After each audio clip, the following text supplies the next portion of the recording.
Hey YouTube, what's up? Ever wonder what it takes to lose a War Thunder match in the first 5 minutes? Well, in today's video, I'm going to highlight just that. While I am a firm believer in the idea that most War Thunder matches are generally in the balance for about 10 minutes, if a team takes early positions on the map, such as the ones highlighted in this video, it's almost certain doom in my opinion. This game was a game I played on Port Novo a while back. The variant of this map might be a little extreme in the sense of how narrow it is, but it's perfect for showcasing the concept of overloading a flank and not doing anything with it. The concept of overloading a flank can almost be enlarged to fit any map in the game. With a single cap game mode, there really is only one element of pressure. Either you push the point and put the pressure on the enemy team to stop you, or in reverse, they put the pressure on your team to stop them. In this instance, my whole team went north. The north on this map is covered in alleyways and choke points, where even if a breakthrough is achieved, in order to press the cap from the north, they now have to expose their side armor as they're coming south.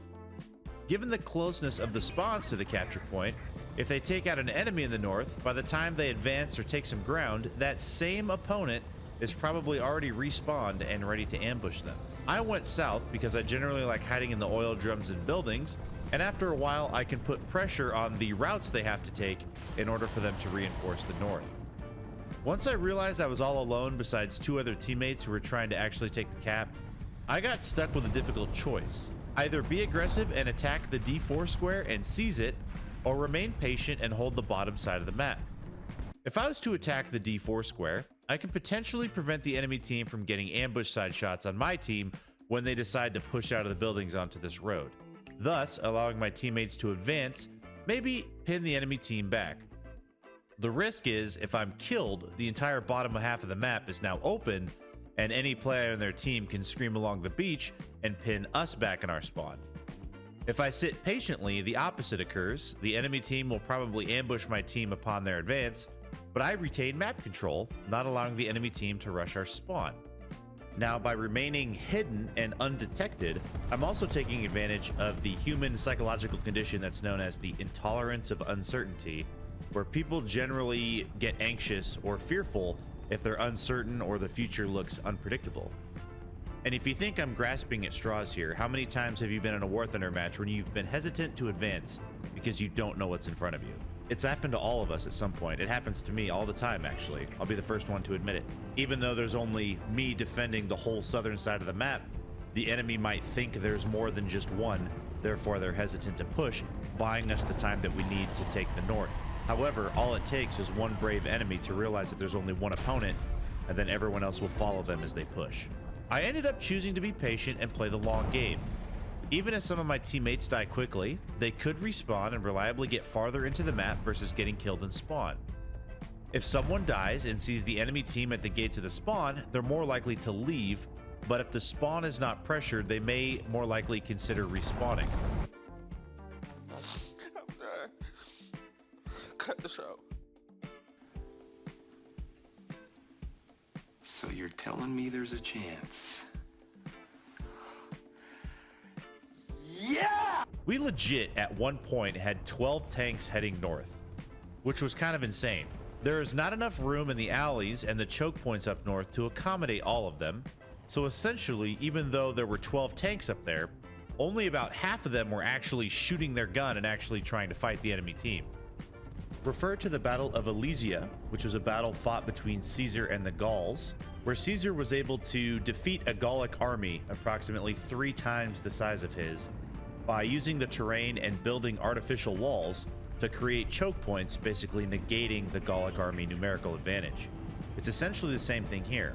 Although we statistically have more tanks than the enemy in the north, the fact that we're only able to advance through 2 choke points minimizes the amount of enemy tanks they need in order to hold us back. And for those of you who have any familiarity with CQB tactics, think of it more as like a fatal funnel when you're not clearing a room, but instead you're clearing like city streets. The enemy tanks know where you're coming from, but you don't know exactly where they are. So if you hesitate or you stop in that threshold, you're gonna get taken out. And in a War Thunder sense, think of a threshold as an alleyway between buildings that brings you onto a street rather than a door. And now your teammates have to maneuver around your corpse and now they're taken out because they're focused on maneuvering and shooting instead of just shooting. You just have to try and force your way through it. But in War Thunder, you never know if someone has backups or if they're in a premium and they're planning on leaving after one death. People will more likely than not choose the route of self-preservation, and I specifically made that choice in this match by not charging the D4 square early because I chose to stay alive. Once I saw my team getting picked apart after about 3 minutes in, I decided that I couldn't wait any longer, and I made an effort to put pressure on D4.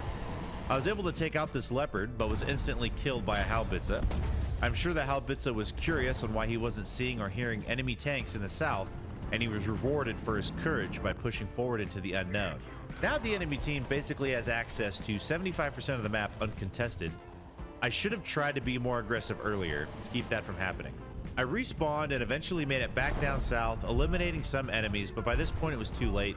Too many of my team had been killed off and left the match. Although the remainder of us tried, it was already over.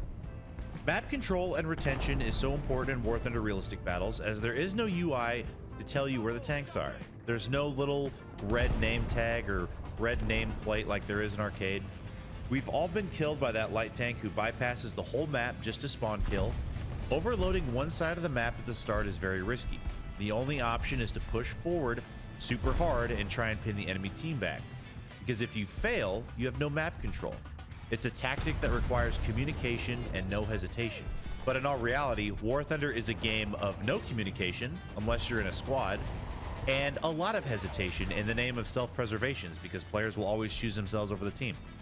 So I wouldn't recommend going along with this strat if you see your team trying to attempt it. Try to be the element that balances it out.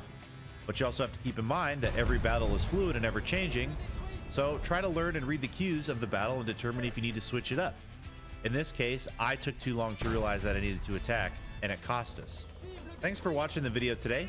If you learned something or you enjoyed it, consider hitting that like button and leaving a comment. I really enjoy interacting with all of you. If you really want to support the channel, consider hitting that subscribe button. I greatly appreciate all of your guys' support, and be sure to check out my streams on Twitch as well. The link is below. Take care, everybody, and I'll see you in the next one.